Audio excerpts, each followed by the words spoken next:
Hi there, welcome to Guitar Media's Studio 15 versus Princeton Reverb 2 video. I'll go ahead and post the playing when the playing starts on the screen right here. So really what this video is all about is the one amp that does it all. So for me, it's been a lifelong search for the one amp that does it all, and it's the Princeton Reverb 2 is the conclusion for me. Basically, what you have with amp sounds is your staple amp sounds, classic iconic amp sounds like the Marshall Super Lead, and a lot of people talk about the 59 Bassman sound, the Tweed amp sound, and the Vox AC30, or just to name a few. Well, these are some of my favorite sounds, and I've been in the search for an amp that I can get all these sounds, but not necessarily be the volume level of a 100-watt amp. And obviously, the portability is a factor. Now, this amp, because it's a 20-watt amp, I've actually had a problem with the speaker configuration. We've been playing it through at least two speakers. Like, I've got a couple of 90s G12 T75s, but the point is to get 10 watts per speaker.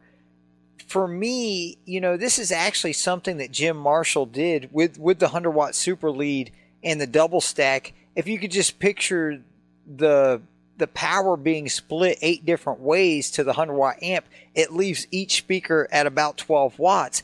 And that's really a good rule of thumb, and especially if that's the type of sound that you're looking to get.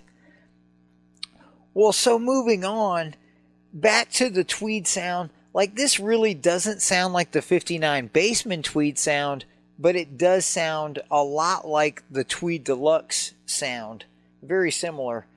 Obviously, it's a Princeton Reverb, so it's going to do the Princeton Reverb sound, and the front end is very reminiscent of the Blackface Princeton Reverb, and the frequency response is very similar and a very similar sound.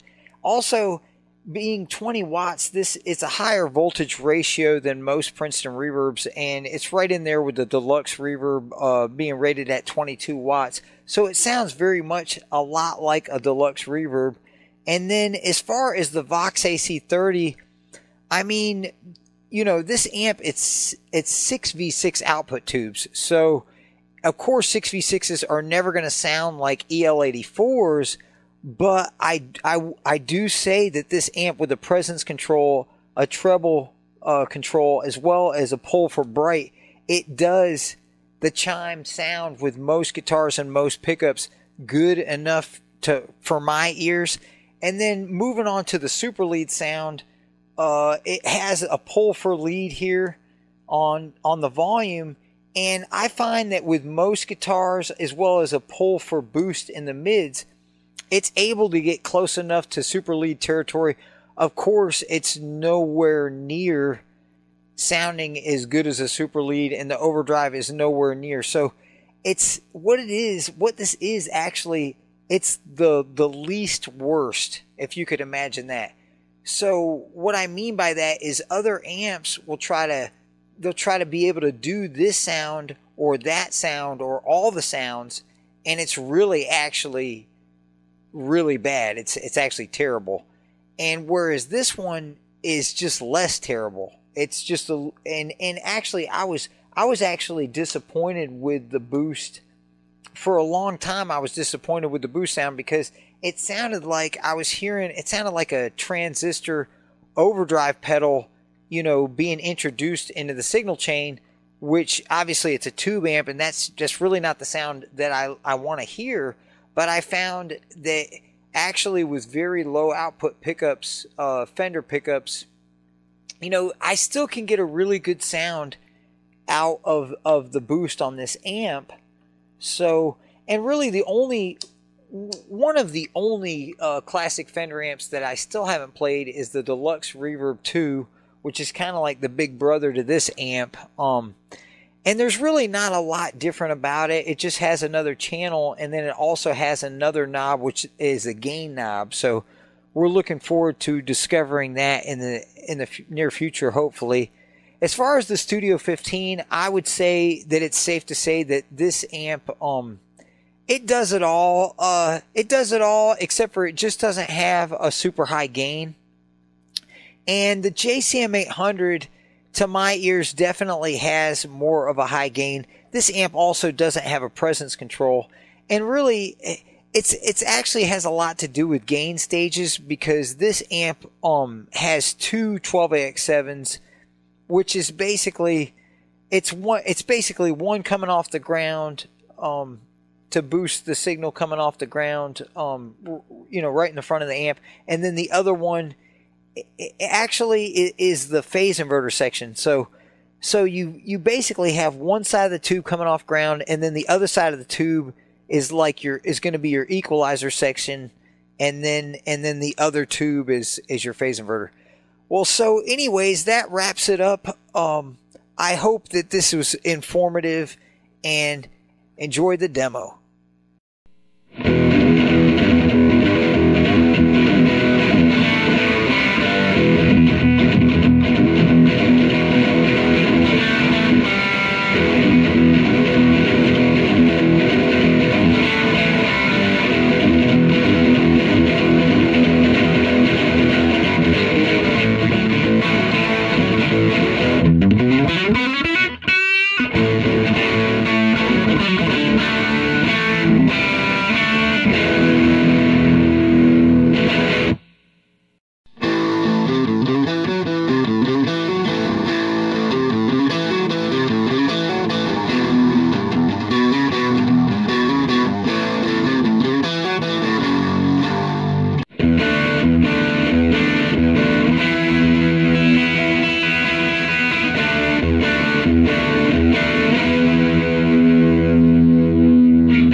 Thanks for watching, and check our channel for our latest videos.